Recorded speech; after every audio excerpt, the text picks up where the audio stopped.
Melanjutkan dari cerita sebelumnya. Xiaoyan tanpa sadar tersenyum saat melihat sosok tua yang turun dari lubang itu. Dia berbicara dengan suara yang jelas. "Mengapa penato pertama punya waktu untuk datang ke sini hari ini?" tanya Xiaoyan. Sosok tua itu tetap perlahan tertahan saat dia mendengar suara Xiaoyan. Dia melirik Xiaoyan yang memiliki tubuh bagian atas telanjang dan membentak. "Kamu telah tinggal di bawah tanah untuk waktu yang lama. Saya pikir Anda telah bertemu dengan masalah yang merepotkan. Ziyan dan orang-orang itu berulang kali bertanya kepadaku, apakah mereka bisa datang ke sini. Bagaimana bisa saya menyetujui permintaan mereka, mengingat bahaya di tempat ini? Oleh karena itu saya hanya bisa turun sendiri," ucap penato pertama. Xiaoyan tertawa saat mendengar ini. Dia menarik cincin putih salju yang menyembunyikan Tian Huozunse di lengan bajunya tanpa menarik perhatian. Lebih baik merahasiakan masalah Tian Huozunse, akan lebih merugikan daripada keuntungan jika orang lain mengetahuinya. Meskipun Xiaoyan mempercayai penatua pertama Suqian, bagaimanapun juga ini adalah sesuatu yang berhubungan dengan seorang ahli yang dulunya adalah seorang elit Douzun. Karena itu yang terbaik adalah jika lebih sedikit orang yang mengetahuinya. Penato pertama Suqian secara alami tidak memperhatikan tindakan kecil Xiaoyan. Kakinya menginjak udara kosong dan berhenti di gua. Matanya menyapu Xiaoyan dan dia tanpa sadar mengeluarkan seruan saat merasakan perubahan aura yang terakhir. Dia bertanya, "Kamu telah menerobos?" Xiaoyan tersenyum dan mengangguk. Dia berkata, "Saya secara tidak sengaja menerobos tepat sebelum penato pertama turun," ucap Xiaoyan. "Anak kecil, kecepatan latihan ini benar-benar terlalu mirip monster. Saat itu ketika saya masih di kelas Dou Huang, kemajuan tercepat saya membutuhkan waktu sekitar 1 tahun. Tapi dibandingkan dengan Anda, itu benar-benar agak memalukan bagi saya." Suqian tanpa daya menggelengkan kepalanya. Kecepatan pelatihan orang ini benar-benar merupakan pukulan bagi orang lain. Xiaoyan mengusap kepalanya dan tersenyum. Dia tidak memberitahu penato pertama Suqian tentang makhluk kadal api di bawah magma atau tentang masalah manik-manik api. Lebih baik jika tidak ada orang lain yang memasuki tempat ini setelah dia pergi. Bagaimanapun, ada rahasia yang disimpan selamanya di hati Xiaoyan di dasar magma. Saat rahasia itu terungkap, kemungkinan seluruh benua Douqi akan gemetar karena itu. Sesuatu yang ditinggalkan oleh seorang Doudi sudah cukup untuk membuat mata semua orang menjadi merah karena iri dan bertindak gila. Xiaoyan secara acak mengambil jubah dan meletakkannya di atas tubuhnya. Setelah itu dia membalik tangannya dan tungku pengumpulan api muncul di tangannya. Dia tersenyum diam-diam kepada Suqian dan berkata, "Tetua pertama, lihat dan apa ini?" ucap Xiaoyan. "Hahaha, kenapa? Sudahkah Anda menyimpan api hati di dalamnya?" Suqian tersenyum saat melihat ini. Setelah itu dia menerima tungku pengumpulan api dan melihat sekilas. Wajahnya langsung menegang ketika dia merasakan hati api yang meningkat di tubuhnya beberapa saat kemudian. Dan kekuatannya saat ini, bagaimana mungkin api hati biasa menggerakkan api hati di dalam tubuh penato pertama? Ini... Kekakuan di wajah Suqian berlanjut sesaat. Setelah itu, dia tampaknya telah mengingat sesuatu dan keterkejutan yang dipenuhi ketidakpercayaan langsung melonjak di matanya. Dia merasa bosan saat melihat Xiaoyan lagi. Beberapa saat kemudian, dia tiba-tiba mengerutkan kening dan bertanya dengan suara yang dalam, "Sudahkah kamu menempatkan api hati jatuh di dalamnya?" Xiaoyan tersenyum dan mengangguk saat mendengar ini. Dia berkata, "Ini memang api hati jatuh yang asli," jawab Xiaoyan. Kenapa kamu tidak menggunakan otakmu? Saya telah mengatakan bahwa ketidakhadiran api hati jatuh di Akademi Dalam dapat menyelamatkan kita dari beberapa masalah. Sekarang setelah Anda menundukkannya, mengeluarkannya lagi akan sangat merugikan Anda. Anda mungkin akan tetap berada di level ini selamanya. Bagaimana Anda akan pergi dan bertempur dengan Hall of Soul dengan cara ini?" Suqian mengatupkan giginya dan berbicara dengan marah kepada Xiaoyan. Xiaoyan tercengang saat melihat sikap penato pertama Suqian. Dia segera pulih setelah tiba-tiba mengerti. Tampaknya Suqian mengira Xiaoyan telah mengeluarkan api hati jatuh dari tubuhnya. Xiaoyan tanpa sadar tertawa. Kehangatan juga muncul di hatinya saat dia melakukannya. Penato pertama, Anda salah. Ini memang api hati jatuh. Namun ini bukanlah yang dari masa lalu. Kalau tidak, bagaimana mungkin bisa begitu lemah? Xiaoyan menggelengkan kepalanya dan tertawa pelan. Ini bukan api hati jatuh seperti di masa lalu? Suqian terkejut saat mendengar kata-kata Xiaoyan. Baru kemudian dia pulih. Api hati jatuh pada tungku pengumpulan api ini sepertinya sedikit terlalu lemah. Itu jauh lebih rendah dari kengerian api hati jatuh di masa lalu. Suqian memegang tungku itu dengan kedua tangannya. Dia tercengang sesaat sebelum dia sepertinya memikirkan sesuatu. Sukacita liar yang sulit disembunyikan melonjak ke matanya saat dia dengan gembira berkata, "Maksudmu, kamu telah menemukan api hati jatuh yang lain?" Xiaoyan tersenyum dan mengangguk. Dia berkata, "Api hati jatuh ini juga merupakan sesuatu yang ditemukan di dunia magma. Namun saat ini masih dalam tahap bayi. Selama sesepuh dari Akademi Dalam yang mempraktikkan metode Ki Afinitas Api menuangkan Doki dalam jumlah yang tak henti-hentinya ke dalamnya, api hati yang dapat diberikannya masih akan memungkinkan menara pemurnian Ki Api Langit sekali lagi mendapatkan kembali penggunaannya. Setelah lebih banyak waktu berlalu, api hati jatuh ini mungkin juga dapat sekali lagi berevolusi dan memiliki kecerdasannya sendiri. Pada saat itu, Akademi Dalam pasti tidak akan menolak setelah Akademi Dalam merawatnya begitu lama. Oleh karena itu, menara pemurnian Ki Api Langit mungkin bisa tetap terbuka selamanya," ucap Xiaoyan. Kegembiraan di wajah Suqian menjadi sangat padat saat mendengar kata-kata lembut Xiaoyan. Jelas dia sangat senang bisa menghidupkan kembali menara pemurnian Ki Api Langit. Sungguh tak terduga bahwa dunia magma ini benar-benar membuat api hati jatuh yang lain. Bahkan kepala sekolah saat itu tidak menemukannya. Suqian menghela nafas terlebih dahulu sebelum menggelengkan kepalanya. Setelah itu dia memegang tungku pengumpulan api, seolah-olah itu adalah harta karun, dan menghadapi Xiaoyan dengan wajah penuh senyum. Dia berkata, "Sulit bagimu anak kecil. Anda telah mengambil api surgawi yang matang dengan karakter liar yang sulit dijinakkan. Tetapi akhirnya kembali ke Akademi Dalam sebagai wujud bayi api surgawi yang patuh. Semua ini bisa dikatakan saling membalas. Karena itu, Anda tidak perlu merasa bersalah lagi di masa depan," ucap penato pertama Suqian. Xiaoyan tersenyum sedikit dan mengangguk. Sekarang dia benar-benar lega. Dia juga memiliki perasaan yang cukup untuk Akademi Dalam. Menara pemurnian Ki Api Langit yang sangat penting bagi Akademi Dalam, namun itu kehilangan pengaruh karena dia. Dia cukup senang bahwa dia saat ini bisa menebusnya.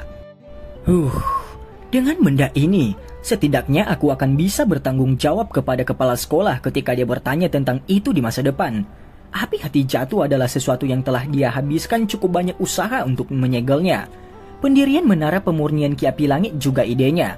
Jika dia kembali dan melihat bahwa benda ini telah kehilangan efektivitasnya, sepertinya aku tidak akan bisa menghindari berubah menjadi kekacauan. Tangan Suqian mengusap tungku itu dan dia menghela nafas sebelum tertawa keras. Xiaoyan merasa sedikit malu saat melihat Suqian yang tampak seolah-olah telah meringankan beban besar. Di masa lalu, tetua pertama selalu mengatakan bahwa semuanya baik-baik saja. Namun hatinya sebenarnya telah memikirkan masalah ini sedemikian rupa. Namun masuk akal jika seseorang memikirkannya. Menara pemurnian Ki Api Langit sangat penting. Jika itu menghilang begitu saja, bahkan hati Xiaoyan pasti akan merasakan kekecewaan. Hahaha, jangan bicarakan ini. Suqian buru-buru melambaikan tangannya setelah tampaknya telah melihat melalui pikiran Xiaoyan. Dia tersenyum dan berkata, "Salah satu alasan saya memasuki tempat ini kali ini adalah untuk melihat apakah ada kecelakaan yang terjadi padamu. Alasan lainnya adalah memberitahu Anda bahwa kami memiliki berita tentang Han Feng," ucap Suqian. Han Feng? Xiaoyan kaget saat mendengar ini. Senyum di wajahnya ditarik sedikit. Rasa dingin juga melintas di matanya. Orang itu memanfaatkan kekacauan saat itu untuk melarikan diri. Xiaoyan telah memikirkan masalah ini. Lagi pula, orang ini tetap berada di Hall of Soul untuk jangka waktu tertentu. Dia mungkin menyadari tempat guru dikunci. Selain itu, bahkan jika Han Feng tidak menyadarinya, Xiaoyan harus secara pribadi membunuh orang yang telah mengkhianati gurunya ini. Kalau tidak, bagaimana dia bisa layak untuk Yao Lao yang menaruh harapan besar padanya? Sejak orang itu melarikan diri saat itu, dia menghilang untuk jangka waktu tertentu. Awalnya, kami juga akan sangat kesulitan menemukannya. Namun beberapa hari yang lalu, Gerbang Xiao tiba-tiba menyampaikan informasi yang mengatakan bahwa orang ini tampaknya telah muncul di Lembah Api Iblis. Suqian perlahan berbicara. Lembah Api Iblis? Mata Xiaoyan sedikit menyipit. Dia segera tertawa dingin. Sepertinya orang ini berencana untuk mengambil keuntungan dari kematian hantu iblis tanah tua untuk sepenuhnya mengambil alih, ucap Xiaoyan. Hai, Han Feng memiliki ambisi yang besar. Dia telah merambah jauh ke wilayah sudut hitam dan memiliki jaringan besar di sana. Jika dia diberi waktu yang cukup, dia pasti akan menjadi penguasa daerah tersebut. Tidak sulit baginya untuk mencapai ini dengan statusnya sebagai seorang alkemis. Suqian mengangguk dan berkata, kali ini, dia diam-diam telah mengambil alih Lembah Api Iblis dan dia melakukannya dengan tenang. Jika Gerbang Xiao tidak beruntung, kemungkinan mereka akan kesulitan mendapatkan informasi ini. Xiaoyan mengangguk sedikit, sudut mulutnya terangkat membentuk ekspresi dingin. Itu bagus, selama orang ini tidak memasuki hutan pegunungan yang luas. Selama dia berada di wilayah sudut hitam, Xiaoyan akan memiliki kepercayaan diri untuk menangkap anjing yang telah kehilangan rumahnya ini. Apa yang kamu rencanakan? Suqian melirik Xiaoyan dan bertanya. Orang ini tidak bisa dilepaskan apapun yang terjadi. Jika tidak, akan ada banyak masalah di masa depan. Kumpulkan beberapa orang. Kali ini, saya pasti tidak akan membiarkan orang ini melarikan diri hidup-hidup lagi. Saya perlu mengetahui beberapa informasi dari mulutnya, ucap Xiaoyan. Suqian tersenyum sedikit dan mengangguk. Dia berkata, tampaknya bukan tidak mungkin untuk menangkapnya dengan kekuatan pihak kita. Kapan kamu akan bertindak? Tanya Suqian. Tangan Xiaoyan meraih ke belakang gua. Sosok hitam membawa peluit rendah yang jelas ditembakkan. Akhirnya itu berubah menjadi penggaris berat yang jatuh ke tangan Xiaoyan. Penato pertama, kita harus berangkat sekarang. Bahu Xiaoyan sedikit bergetar saat kata-katanya terdengar. Sepasang sayap tulang seperti giok yang indah perlahan terentang.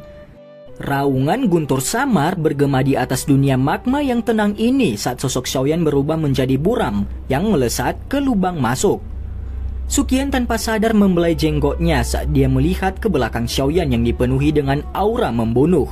Dia bergumam, Han Feng yang menyedihkan. Awalnya, dia bisa dianggap sebagai otoritas besar dalam wilayah sudut hitam. Pada akhirnya dia secara tidak beruntung bertemu dengan Xiaoyan. Sepertinya mata Yao Zunze menjadi lebih tajam.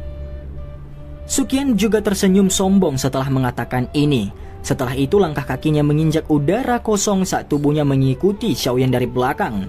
Kali ini pertarungan antara keduanya yang memiliki guru yang sama sepertinya akan berakhir.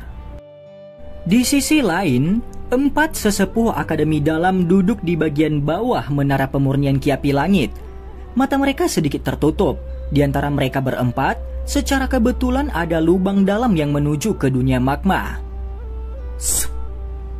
Suara lembut angin kencang tiba-tiba muncul dari lubang yang dalam. Mata keempat sesepuh tiba-tiba terbuka pada saat bersamaan.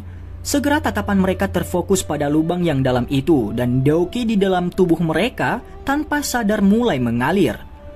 Orang yang keluar dari lubang yang dalam itu secara alami adalah Xiaoyan. Dia dengan sopan tersenyum kepada 4 sesepuh. Suqian juga bergegas keluar dari lubang yang dalam segera setelah Xiaoyan keluar darinya. Keempat sesepuh menghela nafas lega ketika mereka melihat ini. Mereka juga mengetahui tingkat bahaya di dunia magma bagian bawah. Oleh karena itu mereka takut Suqian mungkin akan mengalami kecelakaan di dalam. Penato pertama, keluarkan tungku pengumpulan api dan coba lihat apakah ada efeknya. Tidak perlu terburu-buru untuk waktu yang sedikit ini karena masalah Han Feng. Xiaoyan menatap Suqian yang telah mendarat dengan mantap. Dia tidak terburu-buru mengumpulkan pembantu. Sebaliknya, dia tersenyum tipis dan memberi sugesti. Suqian tersenyum dan mengangguk saat mendengar ini. Dia melempar tangannya dan tungku melesat keluar dari cincin penyimpanannya dan perlahan mendarat di depan 4 sesepuh. Dia tersenyum dan berkata, "Kalian semua berlatih metode Ki Afinitas Api. Tuangkan doki Anda ke dalamnya dan lihat seberapa banyak api hati dapat dirangsang." Keempat tetua bertukar pandang setelah melihat tungku pengumpulan api di depan mereka. Mereka tidak ragu-ragu. Jari mereka berempat menyentuh tubuh pot. Setelah itu mereka menutup mata sedikit dan dauki mengalir kuat ke dalam tungku. 4 dauki afinitas api dari nuansa berbeda dituangkan ke dalam pot pengumpulan api seperti aliran yang menetes. Setelah itu dauki berputar sedikit sebelum menyerbu ke dalam api hati jatuh. Bung! Setelah masuknya dauki, permukaan bayi api hati jatuh tiba-tiba meletus dan membentuk gelombang cahaya yang kuat. Tampak seperti sebongkah batu besar yang dilempar ke permukaan danau yang tenang. Riak tak terlihat melingkar dengan cepat menyebar dari pot pengumpulan api. Gelombang yang tak terlihat ini menggulung dan naik. Akhirnya itu menembus menara 1 tingkat pada satu waktu dan mencakup seluruh menara pemurnian Ki Api Langit di dalamnya. Pada saat ini banyak siswa yang diam-diam berlatih di dalam menara dan tiba-tiba membuka mata mereka. Mereka mengusap dada mereka. Gelombang api hati yang panas tiba-tiba muncul di sana. Beberapa siswa yang lebih tua dalam akademi dalam tidak asing dengan api hati karena mereka telah menikmati manfaat dari pemurnian semacam ini sebelumnya. Namun efektivitas hilang sejak api hati di akademi dalam habis. Awalnya mereka mengira mereka mungkin tidak dapat menikmati perlakuan semacam itu sampai mereka lulus. Sangat menyenangkan bagi mereka, bagaimanapun itu diam-diam telah kembali. Menara menghasilkan api hati lagi. Setelah seluruh menara pemurnian Ki Api Langit mengalami kejutan awal, informasi dari menara pemurnian Ki Api Langit dihidupkan kembali seperti angin sepoi-sepoi yang menyebar dari menara itu. Itu menyebar ke seluruh akademi dalam dengan kecepatan yang menakutkan. Dalam waktu singkat, semua siswa menjadi riang. Akademi dalam dengan menara pemurnian Ki Api Langit adalah akademi dalam yang sebenarnya. Meskipun Xiaoyan dan yang lainnya berada di bawah menara, mereka masih bisa mendengar banyak sorakan yang dikirim melalui menara di bagian atas. Segera, Xiaoyan bertukar pandang dengan Suqian, dan mereka berdua menghela nafas lega. Tampak seolah-olah mereka baru saja melepaskan beban yang berat. Sepertinya itu memang efektif, seru Suqian. Pandangannya segera beralih ke 4 sesepuh dan menggoda. Sepertinya kita harus merepotkan sesepuh dari akademi dalam kita yang mempraktikkan doki afinitas api di masa depan. Namun kecepatan benda kecil ini menyerap doki tidak terlalu cepat. Sebagian besar sesepuh mampu menanggungnya, ucap Suqian. Keempat sesepuh tanpa sadar dan tersenyum pahit. Mereka menggelengkan kepala saat mereka mendengar kata-kata Suqian. Suqian tertawa terbahak-bahak saat melihat wajah pahit keempat sesepuh ini. Dia melambaikan tangannya ke Xiaoyan sebelum berjalan ke pintu keluar. Dia berbicara sambil berjalan. Saya akan pergi dan memberitahu sesepuh lainnya yang mempraktikkan doki afinitas api. Di masa depan, Anda semua mungkin harus bergiliran dan datang ke sini. Hahaha, perlakukan saja itu sebagai pelatihan. Hanya dengan penipisan akan ada pertumbuhan. Ini juga menguntungkan Anda semua. Pada saat Suqian menyelesaikan kata-katanya, dia sudah keluar melalui pintu. Xiaoyan di belakangnya melambaikan tangannya dengan menyedihkan pada 4 sesepuh dan buru-buru mengikuti. Bagaimanapun dia juga seorang praktisi metode Ki Afinitas Api. Xiaoyan dan Suqian berjalan keluar dari dasar menara. Sepanjang jalan, mereka merasakan suasana menara pemurnian Ki Api Langit menjadi panas membara lagi dan lalu lintas melonjak. Mereka tersenyum. Kebangkitan menara pemurnian Ki Api Langit benar-benar merupakan kegembiraan yang turun dari langit kepada para siswa ini. Bagaimanapun dengan api hati untuk memurnikan Doki di dalam tubuh mereka, kecepatan pelatihan mereka akan dapat sangat meningkat. Setelah keluar dari menara pemurnian Ki Api Langit, Sukian memimpin Xiaoyan dan bergegas ke ruang pertemuan tetua di wilayah Akademi Dalam yang lebih dalam. Dia sudah mengirim seorang penatua untuk mengundang dokter peri kecil dan yang lainnya untuk masalah mengumpulkan pembantu. Pada saat Xiaoyan dan Sukian tiba di ruang pertemuan, dokter peri kecil Zian, Xiaoli, dan beberapa ahli lainnya dari gerbang Xiao sudah duduk di dalamnya. Kelompok besar itu memandang Xiaoyan yang telah masuk dan beberapa kejutan terungkap di mata mereka. "Anak kecil, kamu akhirnya keluar." Xiaoli berdiri dan mengatakan sesuatu kepada Xiaoyan. Xiaoyan menyeringai dan mengangguk ke Xiaoli. Setelah itu dia menemukan tempat duduk di samping dokter peri kecil dan Zian. Tatapannya menyapu keindahan besar dan kecil sebelum dengan menggoda berkata, "Setelah tidak melihatmu selama beberapa bulan, tampaknya kalian berdua menjadi lebih cantik," ucap Xiaoyan. "Cih, jangan berpikir kata-kata manismu itu bisa menghilangkan dosa besar kamu yang membuang kami untuk mencari kesenangan sendiri."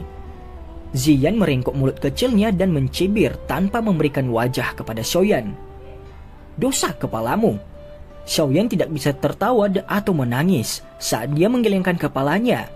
Tangannya mengusap bagian atas kepala Zian. Setelah itu matanya menemukan dokter peri kecil tersenyum pelan. Suaranya lebih lembut saat dia berkata kepada dokter peri kecil, "Apakah kamu baik-baik saja selama beberapa bulan ini?" Masalah yang dia bicarakan secara alami adalah tubuh racun yang menyedihkan dari dokter peri kecil. "Tidak apa-apa, saya untuk sementara waktu masih bisa menahannya." Dokter peri kecil menarik dan membelah sehelai rambut seperti salju dari atas dahinya saat dia berbicara dengan lembut. "Kamu telah maju lagi," ucap dokter peri kecil. Xiaoyan tersenyum dan mengangguk. Kekuatan dokter peri kecil bahkan lebih besar dari penatua pertama Sukian. Dia secara alami bisa melihat melalui perubahan auranya saja. "Jika Anda ingin terlibat dalam percakapan pribadi, Anda dapat melakukannya saat ada waktu luang. Sekarang, pertama-tama kita harus membahas hal-hal penting." Xiaoli tanpa sadar dan batuk kering. Dia kemudian mulai berbicara ketika dia melihat Xiaoyan dan dokter peri kecil bergumam satu sama lain. Seluruh aula langsung tertawa terbahak-bahak saat mendengar kata-kata Xiaoli. Xiaoyan masih baik-baik saja, tapi rona memikat samar muncul di wajah pucat dokter peri kecil sebelum dia menghentikannya. "Apakah sekarang ada aktivitas di pihak Han Feng?" Xiaoyan juga menarik perhatiannya. Wajahnya agak serius dan dia bertanya, "Orang itu sangat licik. Awalnya saya mengira dia akan melarikan diri dari wilayah sudut hitam. Tidak disangka, dia akan bersembunyi di lembah api iblis."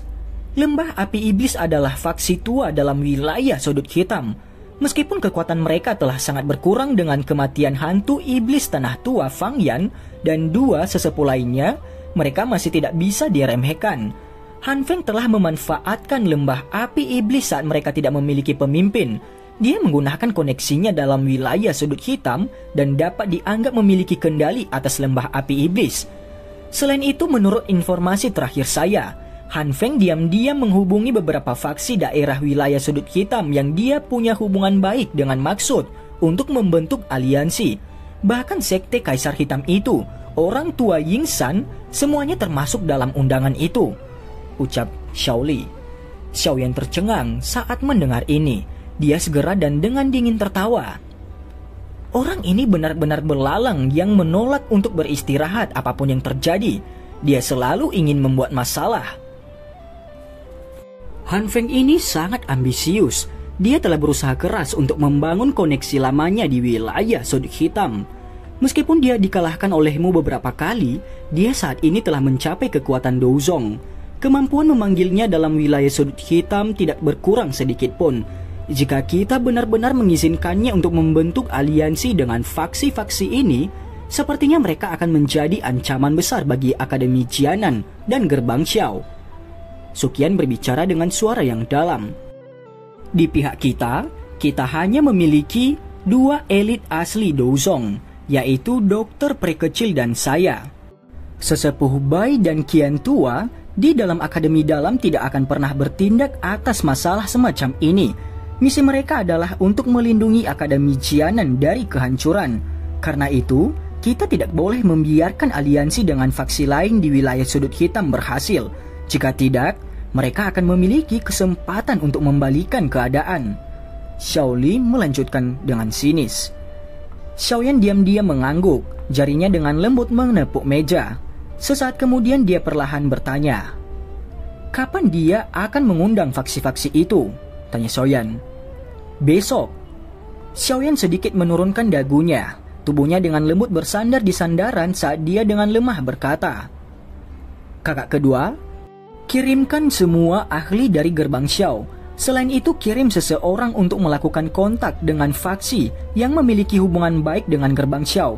Minta mereka untuk mengirimkan beberapa ahli. Besok, kita semua akan menuju ke lembah api iblis. Kali ini, saya ingin memastikan bahwa Han Feng tidak akan bisa kembali lagi." Xiaoli mengangguk saat mendengar ini. Sudut mulutnya terbelah menjadi senyum buas saat dia berkata, "Lembah api iblis memiliki permusuhan yang dalam dengan gerbang Xiao kita. Kali ini, kita bisa melenyapkan mereka bersama-sama dan membiarkan faksi lain di wilayah sudut hitam mengetahui bahwa tidak ada yang bisa menyinggung gerbang Xiao kita. Hubungan lembah api iblis dan Akademi Jianan benar-benar tidak dapat didamaikan. Kali ini, Akademi akan mengirimkan semua ahlinya. Kita harus benar-benar melenyapkannya dari akarnya." Kekejaman juga melintas di mata Suqian. Cukup banyak siswa di Akademi Jianan telah dibunuh oleh lembah api iblis selama pelatihan di luar mereka selama bertahun-tahun. Hubungan antara kedua belah pihak telah lama mencapai tahap yang tidak dapat didamaikan. Xiaoyan mengangguk. Dia perlahan berdiri dan mengarahkan pandangannya ke arah lembah api iblis. Senyuman tebal muncul di wajah mudanya. Semuanya harus berakhir. Dan cerita pun bersambung. Terima kasih telah mendengarkan Mimin sampai akhir ya. Dan jangan lupa nantikan cerita selanjutnya.